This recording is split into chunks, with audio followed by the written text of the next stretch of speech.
right, welcome back, guys. We're here in another episode on the Guts and Grind podcast. Here with Saj. How you doing, buddy? Doing well, man. Doing well. Living the dream. Trying to find a deal in this market, dude. It's tough, but they're out there. You just gotta keep hunting.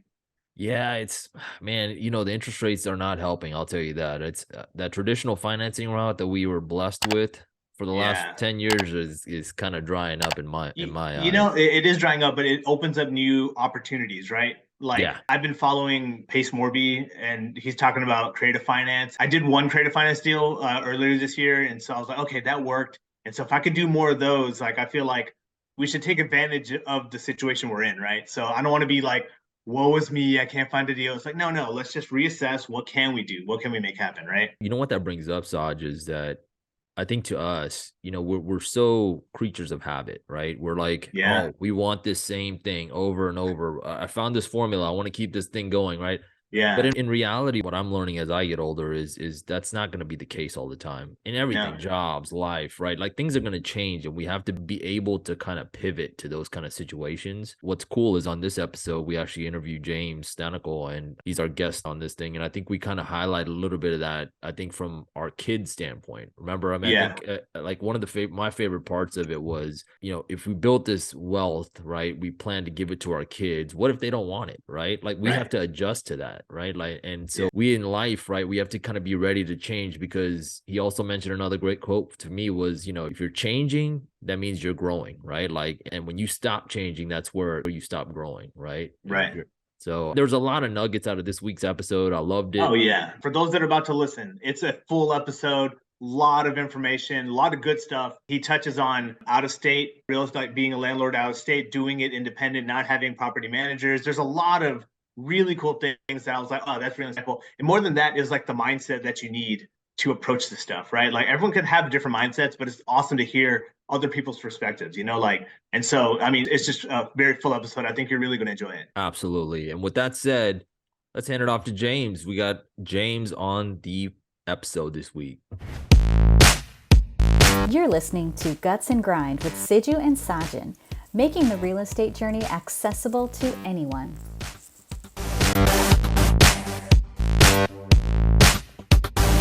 All right. Thanks for joining, James. Welcome to the show. Hope you're doing well. And what's a little background on James Thannickal and how did you get into the real estate world? Hey, thanks for having me. Really a pleasure to be here. And I'm looking forward to talking to you guys because I'm sure we have a lot to share. So let's see now. Real estate has been sort of in my family for a very long time. I don't mean to say that I had some grant or something from my parents for years and years and we're super wealthy. In fact, I always think back to the sort of the humble beginnings, but my father, when he first came to the US, always kind of led by example. And one of the things he always said was, hey, in America, you need at least 3 jobs. And so he was always doing work and always working a couple different angles. And, as a kid, you sort of don't realize what they do. But I would sort of question to myself, like, my dad, why is my dad putting a lawnmower in the trunk?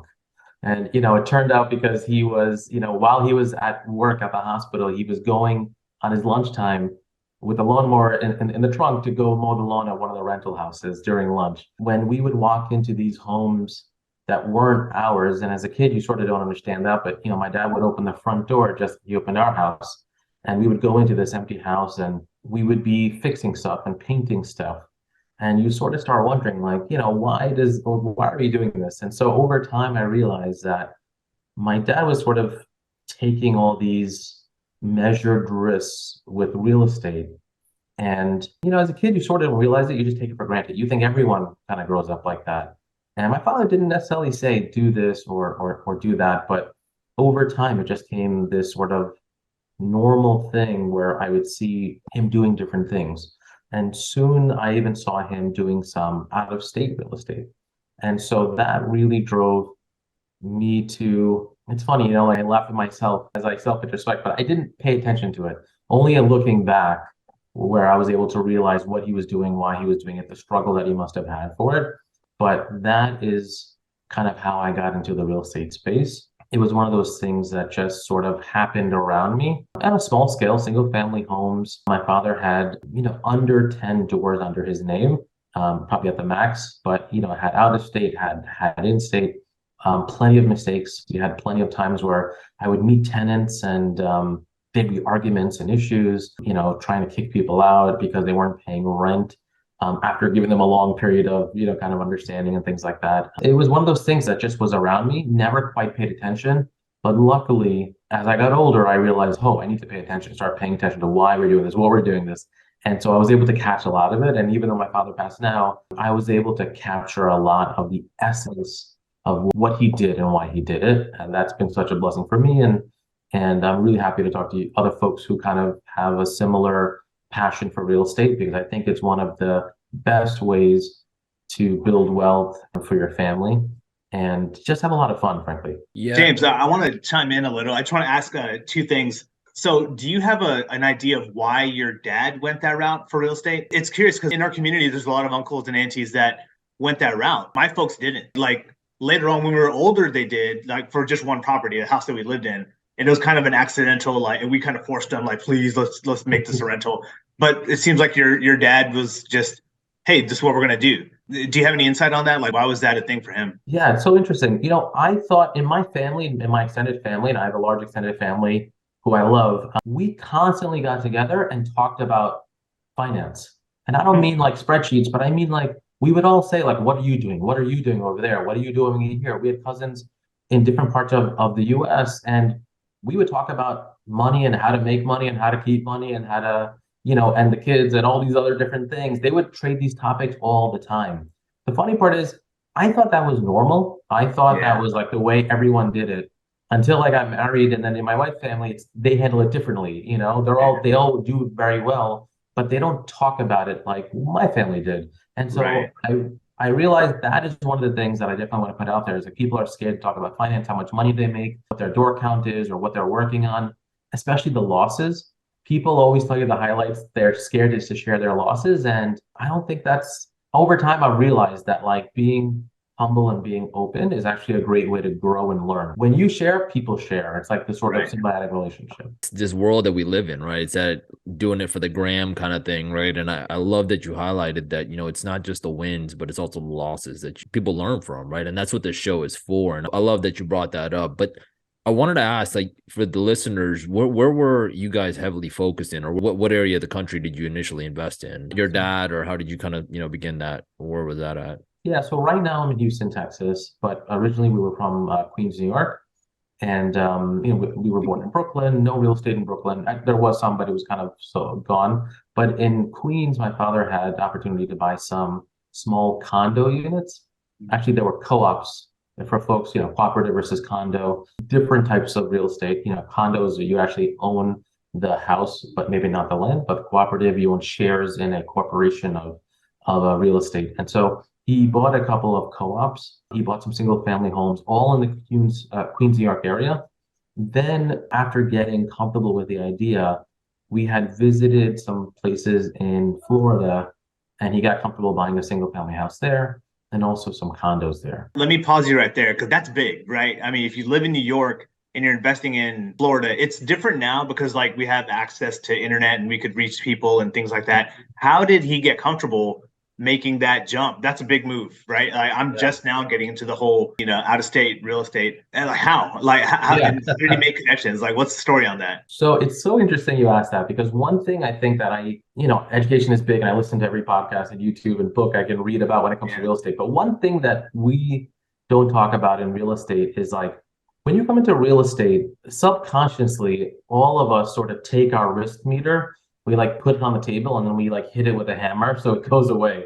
We don't even talk about risk as much in real estate because there's risk in, some people will find certain areas risky, but in real estate, what do we say? We say it's a good deal. We never say that that's a less risky deal or whatever it is, but we always say, hey, look, that's a good deal. There's a ton of risk in a good deal. And so in real estate, you might say, this is something that's good or risky or not risky, but I feel like my dad over time, he just broke his risk meter to some degree. He started it with different areas and different real estates, but overall, one of the things that I want to convey to a lot of people of my generation, especially the generation after us, is when our parents came from different places, from immigrants or even non-immigrants, but they had nothing to lose. They came here with like literally a dream and like hard work in their pocket. Guts and grind is like such an apt name for the podcast because that's what they did. And so they had nothing to lose. And so in our generation, we tend to sort of protect what we saw our parents worked hard for. And so instead of taking risk, we protect it. And you don't actually you don't add to their wealth or add to their legacy because you're so worried about losing it, about risking it. And then our children's generation, they didn't see anyone work hard. They don't have that emotional attachment, so they will potentially burn it. They'll spend it, they'll do whatever because they don't have any attachment to it. It's money that they didn't work for, they didn't see it being worked for, and so they lose it. So one of the biggest things that I think that we can push to all our generations is taking risk. And that's, I think, why my dad, he didn't know it, but he just wanted to succeed so badly. He was willing to push the barriers. And when he was able to do well with these other real estate projects in New York, he sort of just saw an opportunity because he knew the prices in New York. And then when he saw the prices in Florida, to him, it was like, oh, this is not a risk. I can get a house for, $85,000, that's not a risk, because he was buying houses for, triple that in New York. So for him, it wasn't a risk, but you're right. It was a risk, but they have no concept. When you're grinding for that, you really have no concept of that. You're just moving forward and figuring it out as you go. Sure. That's good, man. Because I guess like what you're saying, it is perspective, right? Because in my perspective, it's like, if it's not in my backyard, how do I know it's going to be okay? Who's going to take care of it? What team do I have out there? Da, da, da, da, da. And this is coming from someone that's in the game, that's doing it. You know what I mean? Like, and we have all the resources that we have. So like, when I think about our parents' generation and them doing it, that's a different beast, man. So, kudos to your dad. Like, that's pretty amazing. Yeah, it'll be interesting. Like you said, our kids, right? I mean, to have that mentality of the grind, right? We don't know what our kids were. I think some of that is as long as you instill that early on, you hope that they kind of hang on to that, right? And let them know that, hey, nothing's free in the world, right? Like nothing's given to them, and you kind of have to work. And I think you have to be more creative now, right? I mean, at least our parents had the stability of like working for 30 years with the same organization, things like that. But like now I feel like in this world you have to be way more creative, right? So it's a different hard, but it'll be kind of interesting to see how that plays out. With real estate though, what was the aha moment for you though? Like, I know your dad did it, right? I know your dad was in it, you saw him kind of do it, but what in James's head said, you know what? There's something there. I mean, before you answer that, like just to piggyback on what Sid was saying, I see a lot of people where you see your parents do something and you either, latch onto it, but a lot of times you see people like, that's not the life I want to live. And so just to piggyback on that, like your dad kind of showed that real estate life, right? Like this is what it looks like. And as you mentioned before, as a kid, you're like, why are we doing this? Why are we going to this house? Why are we cleaning up this house that we don't live in? Like, what's going on, right? So yeah. So what was the aha moment for you? Yeah, and you're right. Let me be clear. It's not because I was like so enlightened that I saw the light or something like that. No, I complained every minute. I complained every minute. We went to every house, and I would say what my kids say to me now, which is like, why can't we just pay someone else to do this? Why do we have to paint? Why do we have to fix this countertop? I'm not handy, but I became very handy because my dad, who also was not handy, just he didn't want to pay someone. He didn't have the money to pay someone. So he figured it out. And so, I complained. And it's just funny how, life laughs at you because now my kids complain to me when I do the same thing to them. And I purposely do it to them. But, the aha moment, frankly, it came over time. It wasn't one moment, but I remember the first time I bought real estate in my name and it was a, sort of like a real deal thing was I had finished college, I think my undergrad at that point. And my dad had bought some condos in Florida. And at the condo in Florida, it's like this sort of up and down when it comes to values. It goes really high up and then it comes really down really quickly and really up and really down. And that's sort of remaining in Florida, although now it's at really all-time highs. But and the fun thing about Florida is rents continue just to diligently climb up. They don't really come down, they just diligently climb up. So that's why Florida is an interesting market. But I was talking about buying a car. I had already a car that I sort of foolishly bought to look cool and stuff like that. And I was going to get another one or trade that in and get another one. And my father was like, hey, you can buy that car for, I think it was at the time, it was maybe like $45,000 or something like that. And my father's like, this is the time when there was a dip in the market. And my father said, there are condos in Florida for $35,000, a one-bedroom condo for $35,000. Wow. And he was like, instead of buying a car, you idiot, buy the condo. It'll make you money. And that was my Right. father's favorite name for me, by the way. But because he was right, I was an idiot for a very long time. But he just pushed me to do it. And so he sort of guided me through it. And over time, initially, like they're literally, it's funny, like the agent, again, you talked about no internet. There was internet, but he had been used to, the agent literally printed out pictures of the unit. Like she printed it on a black and white printer. It wasn't even color. That's She sent awesome. pictures, never seen it, never saw it. But it's like some people have that relationship where when your dad says like it'll be okay, you go, oh, I guess it'll be okay, kind of Sure. thing. And you kind of have that faith. And then big problems came up, certainly, but I was able to deal with those things. And I started making the phone calls instead of my dad, right? And so I became comfortable over time. So that's really what allowed us to kind of go. But it wasn't like an aha moment in the sense of one specific thing. He did push me to buy that. And that was the time where I said, like, oh, I could do this.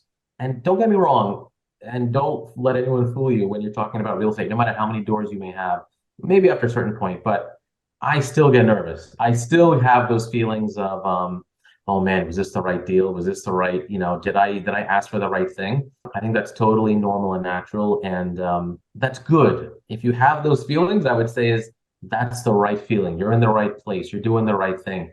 If you're not uncomfortable, you're not growing.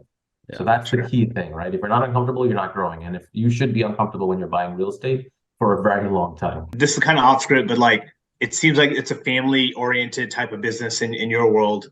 How do you see yourself teaching your kids about this journey? Is this something that you're going to like, hey, you need to do this because I've reaped the benefits of it? Or is it like, hey, watch and see, and whatever you figure out, you figure out? Like, what's your thoughts on that, like for the next generation? Great question. I don't believe in anything happening. Certain things are caught, not taught in the house, and I think things that get caught, I don't know, for me, it's more around like maybe like religious things or cultural things. I think some of those things are caught. But when it comes to this sort of concept, it's not just real estate, frankly.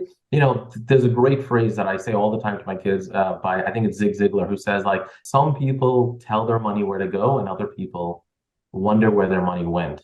And I think that's the most important thing that I try to push to my children, because it's not just real estate, right? There's the stock market, there's like a wide range of investments that you can do. And I try to do them all when possible. But the one thing that I push to them is like, hey, you got to take control of this. You got to know what's going on, and you got to take risks and push that. And I just do that by very intentional, they hate it, but I lecture them, I push them. I do it by example, but I also just lecture and just keep on reinforcing the same thing, because I know one day, just like probably, other folks who are listening or watching, that voice sort of echoes in your head.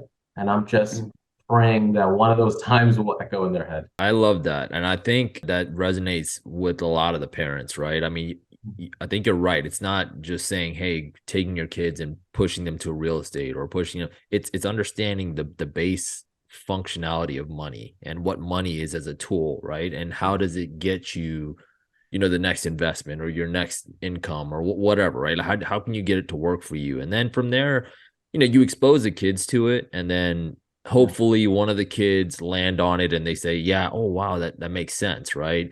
And like when you were telling your story, what really kind of I thought was, maybe your aha moment was, hey, you actually physically see yourself buying a building or a condo, right? And then you see, hey, this is where the money's kind of come out of, right? Yeah. Sometimes we can just talk about it and you can go to the rental houses all you want, but our kids will be like, what are we doing cleaning these random homes, right? But they don't see the full fruition of it, right? Until they actually see it in play. And like you said, just talking about it and keeping them going on it until they get to an age where they can understand it, it'll finally land, right? I mean, it may not be real estate and it may be, but it's just kind of understanding that. And that's the concept when it comes to money. So that's an awesome point you made there. That's really good. Yeah. I did have a question. You started this as a single man, right? Like you bought your own property. I'm assuming this because you just got out of college. When you got married, was that an easy transition to explain to her? Because I'm assuming you picked up more properties after marriage as well, right?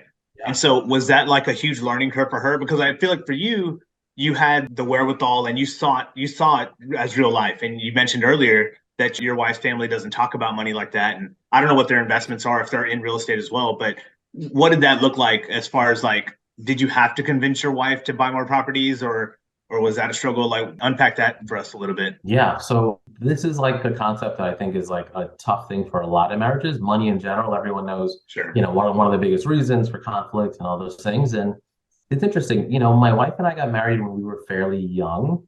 I think we met when she was 22 and I was maybe 24 or something like that. We got married at 25, 27 and 25. You're right. We bought a ton of properties together. Most of them have actually been together because once you become dinks, right? Double income, no kids, the DINK, you become, this powerhouse of profit, hopefully, right? And so we started doing that. But you're right. She didn't know a lot about it. But the best thing about her was that she trusted me. And one of the reasons why I think she trusted me is because she saw my grind, my like hustle, my like, no matter what, I was going to rub two sticks together and make a dime out of it in some way. And Sure. so part of it was just like willing to do anything legal and moral to sort of like make it work. One of the most important things is communicating to each other, but also having a plan. When I say like, this is the plan, this is what we're doing, this is why we're doing it, we need to do this, to do this, even if she didn't agree with it and even if she didn't like it, to her credit, she trusted me with it and was willing to sort of let me go. And that's one of her best qualities, frankly, is like she will, regardless of her feelings, she always supported. That's one of those important things that I think spouses need to kind of really push each other to be supportive of each other. Whether you agree with it or not, it should be founded in reason and logic. It shouldn't be, if it's something where someone's chasing like a random investment, that's a different story. But part of it, like there was a little bit of track record, right? She knew my family was in real estate. She knew that we had some experience with it. So part of it was just like trusting and saying, oh, I guess he knows. Little does she know that I was just making it all up on the fly and just had, confidence and a little bit of faith. But I do think that the track record does help, right? Like even if you're like a newbie and you're trying to get into the game and you have no experience in real estate, if you're good with your own money and you prove that to your spouse and you say, hey, like I'm a good steward of this, then it's easier for her or him to trust you for the next step, right? Like say, hey, we want to take a bigger step. Let's go on this journey together, right? Like it's very easy for people to hear some certain things, be like, oh, it's easy because you have a supportive wife or a supportive husband. Like, and to a certain extent, yeah, that is a nice little benefit, but there's background work that's happening. Like what you've done before marriage mattered. The history that your dad generated for you mattered, right? Like all that stuff built you to be who you are to make it easier for her to trust you, right? So all that stuff matters too. So like if anyone's listening, I want them to realize like, hey man, like you have to take ownership of yourself and say, hey, I need to get my own personal finances straight to be able to prove it to the people around me to make bigger steps, right? She saw me like I was so frugal about everything I did because I had a goal. I never got a drink when we got lunch. I like cut meals into two because I didn't want to, spend too much money on food or, I was constantly trying to find ways to like save money and also make money. And so she saw that, she knew it wasn't just talking, right? Like I wasn't saying one thing and then buying the latest, PlayStation, or something like that. Like I didn't have any of it because I didn't want any of it. It didn't, my friends used to always make fun and I still laugh about it now, but like, I don't even watch sports really. Like even in her marriage, I wouldn't be spending money on watching games or going to games or anything because my father used to say, if I ever watched a game on TV, he would say, they get paid to play, you don't get paid to watch. Right. So it's like, it's like this, like, very thing. It's like, hey, they're getting paid to do their job, but you're not getting paid to watch them. So you better do your job. So it's kind of like, to your point about building yourself up, I think that's a really incredibly point that I just, definitely want to pause on because it is such an important thing you have to, walk the walk and not just talk the walk, Yeah. No, I'm a huge advocate of that. As you were saying it, I started thinking like, there are people out there that struggle with how do you convince the person that's in your life? Because it is a big commitment. Like you said, like any property you purchase, no matter how many you purchase, there's still that knot in your stomach of like, is this the right move? Am I dumping a bunch of money into a property that's going to be a bust? I mean, you really don't know until you're in it. Well, you kind of know, but you still don't know, right? The feeling is still there, right?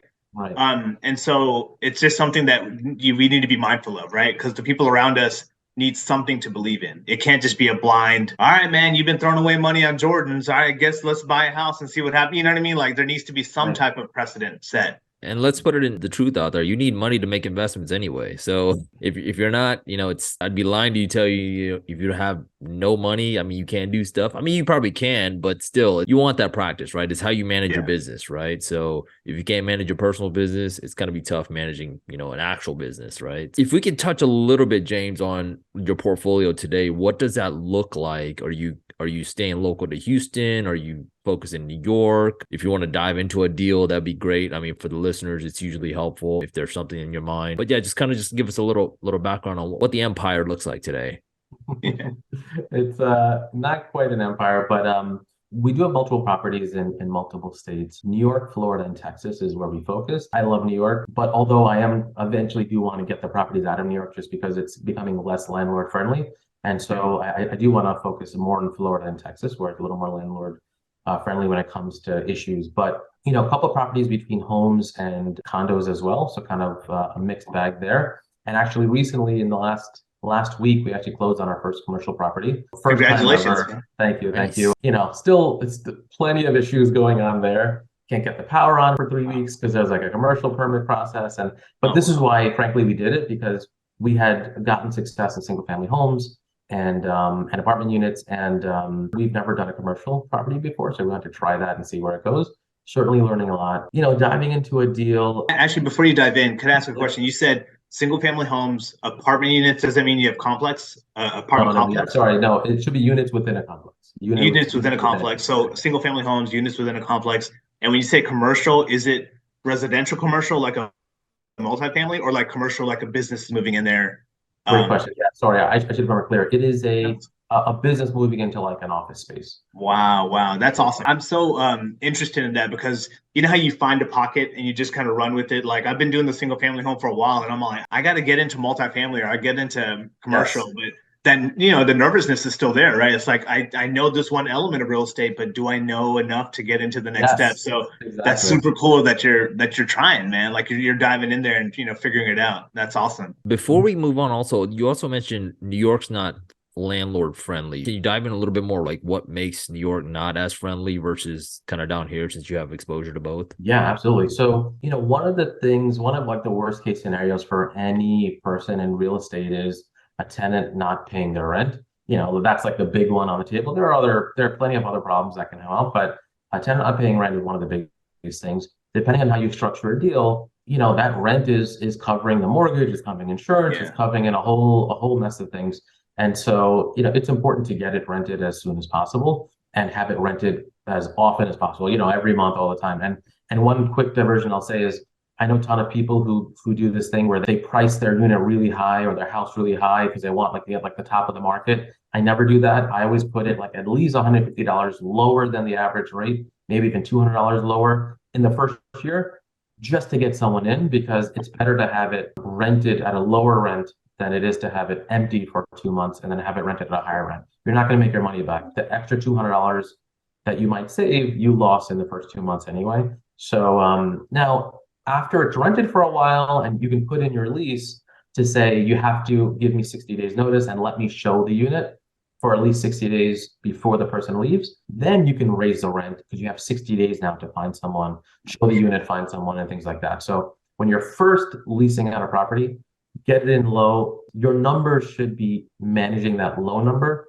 Whether you want to just put in low numbers in your estimates, or you just want to say, I'll make 11 months of rent instead of 12 as your calculation. I highly recommend people going under as much as possible for the first year. And then when that tenant leaves, make sure that you have 60 days in the lease where you can show it and get some more property there. Yeah. And when it comes to the being friendly or not friendly, I remember even years ago, we had a single family home in Queens Village, New York. I remember it was a yellow house, and the tenants didn't pay rent for 9 months. Wow. And my father went to court and did all the proceedings, but it took 9 months to eventually get them out. And they didn't pay for 9 months. And this was like a house with like a big mortgage. This wasn't like a small place. And, my father, every single cent for 9 months, 3 kids, we have our own home, we have other properties. And I can't imagine the stress that he had. Just thinking about it, I get stressed out, putting myself in those shoes. So it just took that long to get someone out. And the other thing in New York is when you check credit, as far as I know, like there wasn't a good way at the time. Maybe it changed now, but where you couldn't see necessarily evictions. You could see low credit maybe, but you couldn't see evictions. But in Florida and Texas, you can see their rental history. You can see if they had an eviction or not. You can obviously see their credit score. These make it much easier to weed out bad tenants and collect good tenants.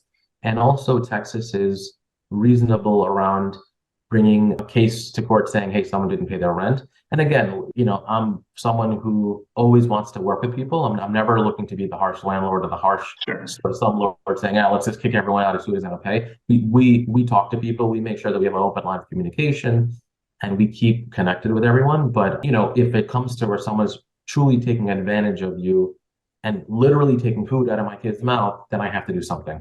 And I want to be in a state where at least there's an option for me. I hope it doesn't go that route, but I want there to be an option. No, that's definitely fair. I did have a question. So with multi-state, do you have property management, or are you like remotely managing everything, or what does that look like? Yeah, so I am remotely managing everything. Oh, wow. I should have a property manager, but frankly, I kind of sat down. I thought to myself, like, the only thing I gain from giving them the 10%, because I have a network of trades that I can call, sure, I've built over time. To be fair, the first property, the one I mentioned earlier, it's still actually, I should say, that one is actually still under property management, just because it started under property management and then never left. But once there was an issue, they would send me the invoice of who they called. And when the next property had an issue, I would just call them myself. And I realized over time, I would just look at they sent me the bill because I wanted proof and everything, right? So they sent me the bill. I would just note that number down, and the next time there was an issue at a property that wasn't property managed, I would just call that number. Yeah, so I would just keep on building a sort of a portfolio of vendors. And one thing that people sort of don't realize is good is, like, I keep in touch with these folks, even if I have no business for them. I'll still reach out to the guy that sells me secondhand appliances and say, hey, man, just wanted to wish you a happy Memorial Day, or random stuff, and just try to connect with people. Listen, worst case, it's an annoying text that he can ignore. Or best case, he goes, like, yeah, that guy still calls me every now and then, So it's one of those things where I try my best to keep up relationships just because I think it's the right thing to do. I think that people have a hard time screwing you over when they know you, when they have a relationship with you. So they're going to, potentially, maybe not, but, potentially they might go, all right, let me work with this person. Right. So the relationship with you and the vendor makes sense. What about you and the tenant? Because I'm shifting to property management because, not that my tenants are bad or anything like that, but I don't want the random calls, just to be fair, I never really get random calls, but whenever it does come or whenever an eviction has to happen or whatever, I immediately think, I wish someone else could do this. So I guess, was that not your experience with your tenants, or was it just not even, it was a light load? Like maybe you did have those things, but it's just like, no, it's not a big deal. Yeah, I sort of reviewed it in my head and I go, I pay the 10% or I get this phone call. What do you want to do? Kind of thing. Okay. And then I sort of made that equation to myself. And for now, I just say, be lean. I just even if I don't need to be lean, I just don't want to, I tell this to my wife all the time and she gets a little mad, but I always say, it's just like Rocky. It's like, I never want to get civilized. I never want to get civilized, right? I always want to be hungry. I always want to be scrappy. And I think part of that is this is my own personal thing. Now, some people, there's a counter argument, which is if you're busy being scrappy and hungry, you may be missing out on new deals and you may not have the time to go to new deals. And that is a very valid alternate, sort of point of view on this. But I sort of say no, I want to do it all. I want to look for new deals and I want to do this. And so it keeps me a little bit on the edge. And I think that's a good thing for me and my personality type. I don't recommend it for others, and I try my best. I used to get very stressed when I got that phone call. Yeah. Now I sort of have gotten a little bit better about not projecting that stress on my family and not doing it to myself, which is a real thing, by the way. You're stressed about this, then you kind of yell at kids or you snap at someone. Controlling that is hard. I'm not perfect at it at all, but I think for me it works. It keeps me on the right path, if that makes sense. No, yeah, it's cool to hear this perspective because everyone has different angles of why they do what they do. So it's awesome to hear hey, I have the bandwidth to do it all. I could acquire more properties. I could also manage the ones I have, right? That's awesome to hear. That's good stuff. On Instagram, you just see all this oh, it's so easy. I'm just doing nothing. I have the property manager. I have the property manager do it. Yeah. And it's this sort of concept that people think it's oh, it's like no stress. But I feel like people, you have to be real and say like, no, there is stress. When you get that phone Right. call, there is 100% stress, and when someone's fixing your stuff and they're in another state, you go like, did it get fixed? I don't know, but Yeah. then you learn how to deal with that. You learn Sure. how to make yourself comfortable by taking before pictures and after pictures, by, making sure there's a warranty, by making sure you're not using a company that's going to leave or disappear overnight. Right. There's a lot of reasons why, and I use the same company every time. So they know that I have a record with them. They know I'm going to pay them, all those reasons. I feel the same way. To this day, when I get a call, it's always there's something that just makes my heart race for sure. What is it this time, Yeah. But to your point, like I said, it's what you can tolerate and what you in your life you can handle at the time, right? Because really, even if you get a property manager, you're paying them X amount of dollars to handle, let's just say 5 calls a year, you're still gonna have to pay them to fix all the issues, right? And it's just they're just fielding the call, right? And yeah, and it just depends on where you are in your life. If you're on your way to 100 units, then I don't know. Yeah. The probability you're about to get a call may be a little bit higher, right? So it's kind of scaled. But just to pivot back, if you want, do you mind diving into maybe that first deal, what that looks like numbers wise? I know it's a condo, if I believe, that you kind of purchased, right? That was, I won't do that one just because it was like such a clean, it's like one of those things that I hate to tell because it paints this rosy picture. Oh, okay. Yeah. Then don't do that one. Bought it for 35,000, it's worth like 150 now. Maybe not in this market.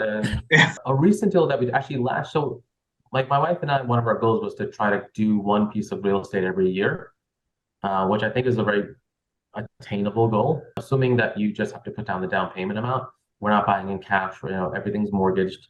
But the idea is that we try to save a down payment's worth every year. So this year was a commercial property. Last year was a residential single family home in Fresno. And for folks who are listening, Fresno is near like Missouri City in Houston, and just after Fresno is Manville and Alvin and some of these, and Pearland, I believe. I'm still learning the areas here actually, but one of the reasons, by the way, that I looked in Fresno was because purely by some experience and a little bit of gambling, which is Missouri City is a very nice area that's like very built out and being built out, and then next to that is Fresno, which was like kind of built out but not quite. And then there's Manville and Alvin, which is like blowing up in terms of investment when it comes to commercial investments, like stores and restaurants popping up. And there's this area in between, which is Fresno. And so, being new here, I just sort of kind of looking through the areas, and the prices were just lower in Fresno. And so my hypothesis is that it's being squeezed by these upper middle class areas in between, and just by proximity, it should also rise in value. And so far, it's been paying off, but we'll see. But the Fresno deal, this was last year, at the beginning of last year, so it's like a different market than what we're in now in May of 23, but still like a bit of a tough market. It was on the market for about maybe 25 days. It actually had a deal. The financing fell through for the buyer, and so it just popped up on one of the safe searches I had. They were asking, memory serves me right, I think they were asking 315. And then we talked to them. We said, what are the opportunities here? Like, what are the chances for the price and all those things? Eventually they had, talking to the agent, and I always push the agents to kind of get as much information as possible, do as little talking and do as much listening as you can. And eventually they had said that they were willing to do 305. And so we said, all right, that's, not terrible for the area. I said, from my perspective, it was a 4-bedroom, 2.5 bathroom house, just under 2,000. No, it was actually 2,400 square feet. So not a small house. It was a corner property, which I'm not super fan of, but no, I'm not superstitious either. And so what I did was went in at that price.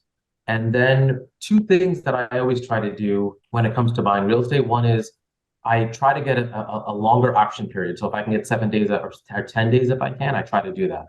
And the reason I do it is it's a little sneaky, but it has worked for me, which is I only do the inspection towards the end of the option period. So if it's a 7-day option period, I do the inspection on day 5 or day 6. I never do it on day 1. I try to wait as long as possible.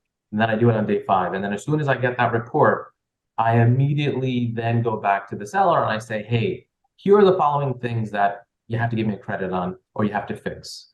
And depending on the person, they may fix it. They may give you a credit. But the reason why I push to the end is I want them to feel like the house is sold. I want them to call their Oh, mom and tell them, hey, mom, I did it. I sold that house. Hey, to their friends. Oh, yeah, I'm moving. Hey, right. I want them to have that emotional disconnection so that when I start asking for concessions, they've spent a lot of time boiling in that feeling of like, oh, this is going to go. And so when I Wow, do it that's at the end, clever. listen, it may not work. Some people may not have those feelings, but frankly, most people do. Homes are very Sure. emotional. I'm not buying from a corporation. I'm Yeah, not buying from like, Open Door or something like that. I'm buying from a person, right? So I want them to right. have that feeling. And so when they finally have all that out, the last minute, when they think everything's going to go because they haven't heard from me, I bring up the laundry list of things. Yeah, Yeah. And in this case, they were willing to give me a bunch of concessions in terms of dollars. So when it came back to the different items, I think we got something like $13,000 off for various things. And Nice. the main thing that when I look for an inspection report, and I've kind of looked at so many homes, I feel like, I could do some inspection. Not really, though. I always hire someone and I yeah, recommend hiring someone. Is I always look at things that any reasonable buyer would complain about. So I right, don't complain if there's like something, paint is something off or something like that because, I can change that. That's small. But I do look at the windows, the plumbing, the roof, anything that's like a major item that any person would say. And then I go to the other side and I say, listen, like I'm bringing this up and any inspector is going to find it. You're going to have to do this with anyone who buys this. You might as right. well do it with me because now we're at the end of our line here, right? Yeah, So they have more to lose than I do. So at sure. that point, I pushed them on that. So that was another $13,000 off the price there. Yeah, and then it did appraise accordingly. So if the appraisal doesn't come in, then I'll certainly get them there if I can. In this case, it was fine. The other area where I squeezed out a little money, and I'm surprised more people don't talk about this or do this. And I say this because I was a licensed real estate agent in New York for years. I need to get my license here. I'm studying right now. But the agent that I work with knows very clearly that I'm expecting to get some portion of their commission. Because frankly, I found the home. Even if Yeah, they found it, I don't care. In the end, I always want to remind people, you're the one with the money. So you're the one with the power. You're the one walking in with a 25% down payment. You're right. the one with the power. So start throwing your weight around. And so, That's I'll good. talk to the agent and say, listen, I need some of your commission back. And some agents are cool with it, some are not, which I totally get and understand. As an agent myself, I could see both sides of that equation, but I only work with an agent who's willing and knows. Now, to be fair to them, I'm doing a lot of the work. They're not doing some of it, right? I'm finding the homes, they're finding the homes. We're kind of working together. And this Right. one, I found it myself also, but I make sure to get a certain percentage back from them. That adds another, decent thousands of dollars off the price. Right. And so when you look at the final cost for me, it's well under the 305 that I started with, right? Nice. Almost $20,000 less than that. So now I have this like safe. So I'm walking into the deal. Hopefully, I'm doing all my calculations on 305. But Mhm. when I actually look at the closing costs, I'm hoping that I'm under there. And that's always Sure. my goal because, it's important to say like most of the money in real estate is made on the buying side. If you're buying a great deal, that's where you're getting a great opportunity. You're making it on the selling side if you sell it for appreciation, all those things, but it all happens at the buying side first. If you Yeah. buy it for a great deal and then it appreciates, even better for you. So I always say you got to squeeze out every penny when it comes to the buying side because that's where you have the most opportunity and you can throw your weight around. Because Mhm. you're walking in with that big down payment, work, and make sure you work at everyone with it, with their mission and with their sort of inclusion. But to be fair for the agent showed me, 5 houses and made that much money on the closing that they did maybe 3 hours of work, right? So I don't feel bad, they don't feel bad, everyone's sort of happy. Right. But at that moment, I need that money more than they do. Yeah. To piggyback on that, so where do you typically get your deals? Is it all on market or are you doing any wholesalers or like what are you doing? Mainly, it's been on market. I Mhm. do look at wholesale deals, and I do, I would love to get into one, but I just haven't found the right one. There was one actually recently in Fresno that looked like a killer deal, actually. Mhm. But, going back to communication with spouses, like my wife told me specifically, no more houses this year. So I said, I'm passing on that one. Sure, that's fair. That's fair. Yeah. What are you renting that for, and Oh, yeah. what's your Sorry. monthly note if you don't mind? Just so we can see, are you making like cash on it, or Yeah. what's Yeah. that kind of look like? Yeah. So the rent for that unit is 2,200. So it's a pretty good thing. I didn't come prepared with the numbers, but my cost is slightly over half of that. So I'm probably somewhere around like 14, 1500 all, for the mortgage, the insurance, the taxes, Wow. things like that. I'm somewhere around there. That's really good. I mean, Yeah, so it's a really good it's cash doing on a decent cash, amount. right? Yeah. Yeah, if it's including your insurance and mortgage and taxes and all that, yeah, that's a really good deal if it panned out. And you got it early last year, right? So interest rates were pretty rock. Interest rates were it was just a sin not to buy, so it was just like I had to do something. And that one, I think that one came in at under 3%, that mortgage. So it was just Oh Wow. like, wow. it was just one of, yeah, exactly. It's like, That's one of those things. I know for everyone listening who doesn't understand, when you get into real estate, you'll understand, yeah. that was one of Such a those big things deal. where I wish I bought more. That was my only regret. Well, cool. Well, thanks for sharing that one with us. As we kind of wind down, what's the next 3 years or 1 year, or what does that look for like for James and like in the real estate business, whatever it is, right? Like, I mean, what's that look like for you? As I think about the future, a lot of it is going to be, I do want to keep growing and moving as much as I can. This commercial business, I feel like I'm sort of focused on this right now, and I kind of want to kill what's in front of me and just focus on that. And after I get a little comfortable with this and get this moving along, then I really want to start focusing on just the next deal. Not thinking too far ahead, but just focusing on sort of what's in front of me. I do really want to focus on making sure that like I'm not chasing the dream for like living the dream in some way. And so spending time with like my family and Sure. focusing on getting as much as I can hands off and do some of those things I would like to do to some degree.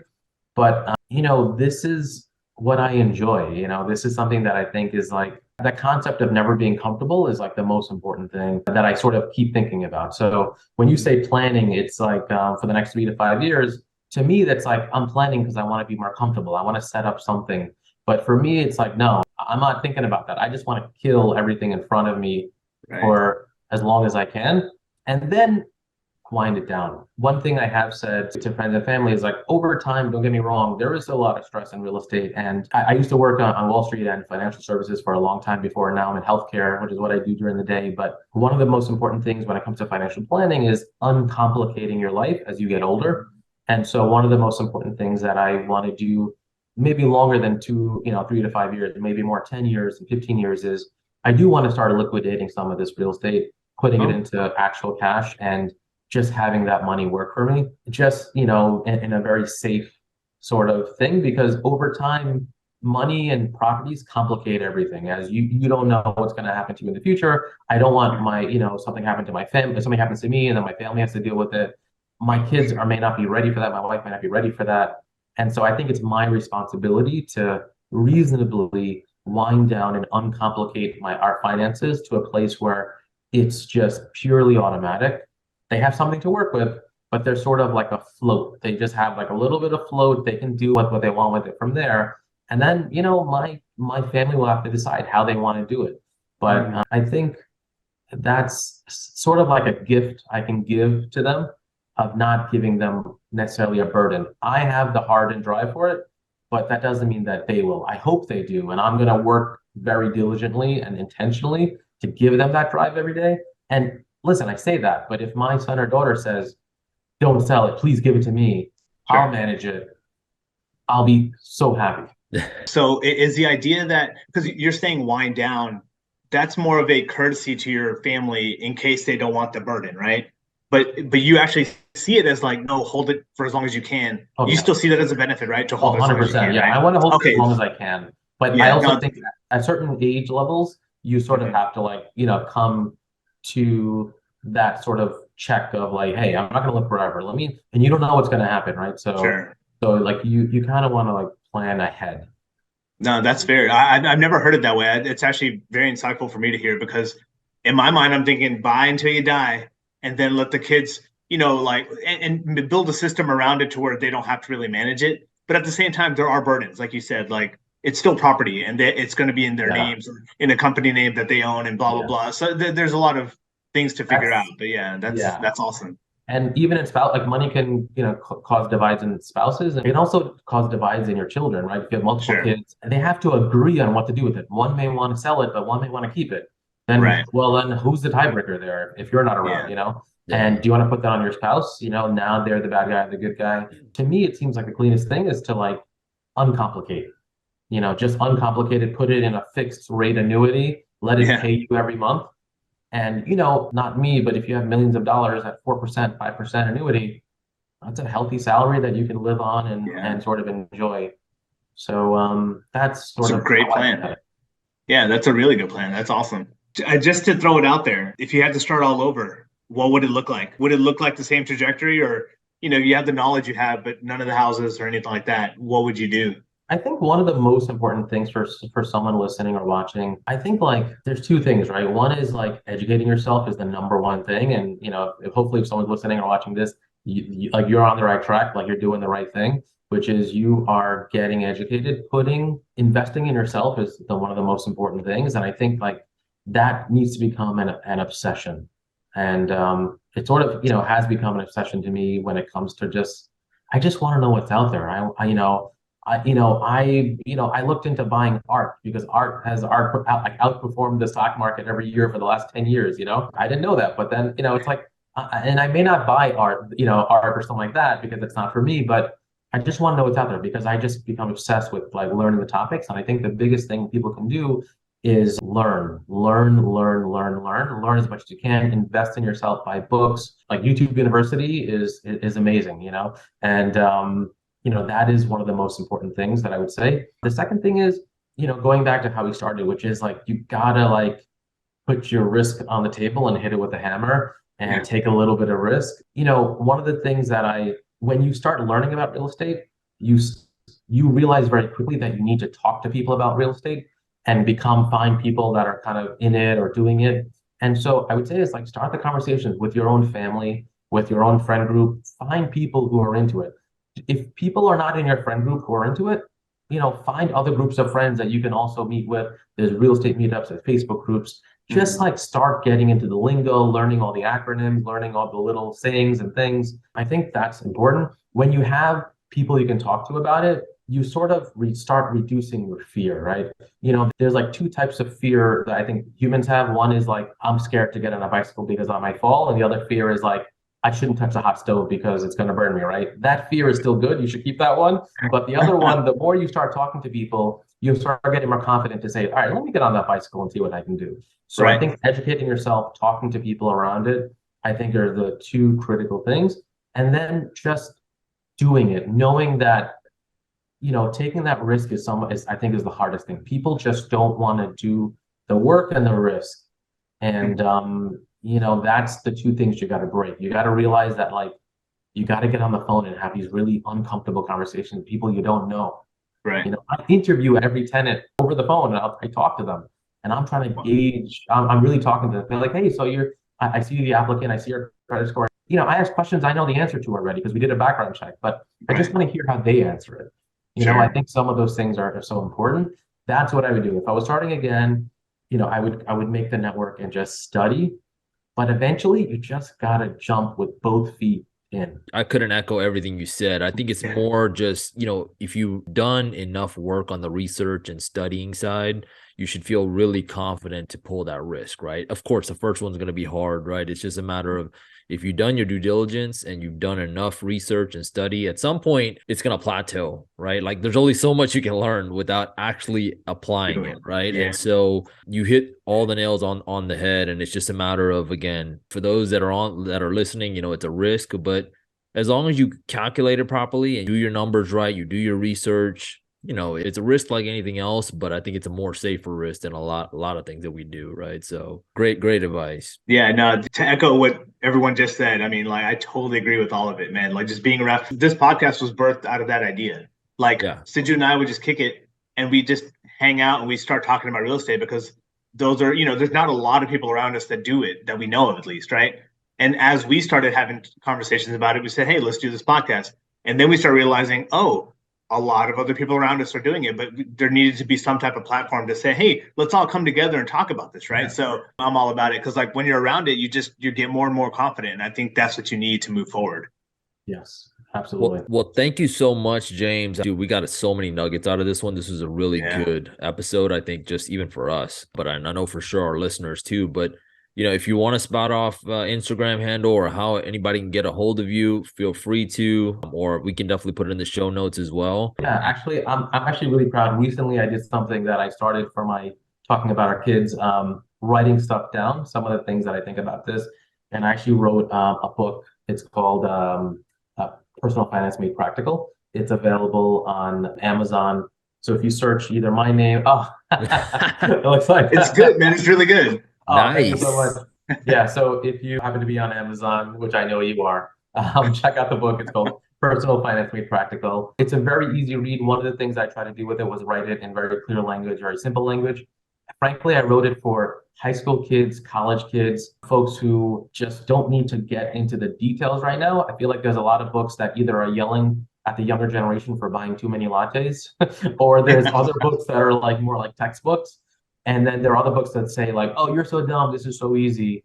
And there's no book to just talk to people about like very practical, reasonable. I say in the book, it's like you're not going to be a millionaire reading this book. It's just to make your life a little bit better. If I could comment, because like I didn't finish the whole thing, I'm still reading through it. It is an easy read, and it's more mindset. It's trying to get readjust, because I feel like even if the world doesn't tell us, we just kind of assume this is the way the ball rolls, and Yes. it's not always true, right? And we need to change our mindset to say, no, this is how money works, and you can make it work this way, you can make it work that way, but we really just have to open your mind to it, right? And so I feel like your book does a really good job so far. What I've read, I'm like, okay, cool, man. It's like you said, it's very easy to read, and like if you're on Amazon, you're looking for a book, definitely check it out. Awesome.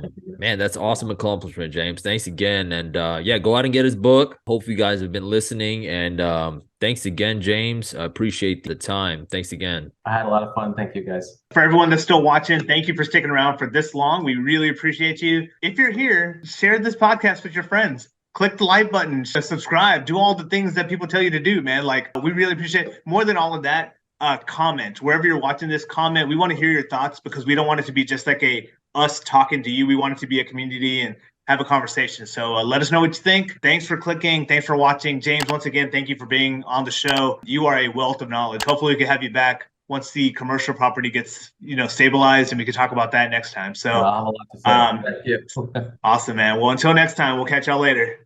Bye, guys.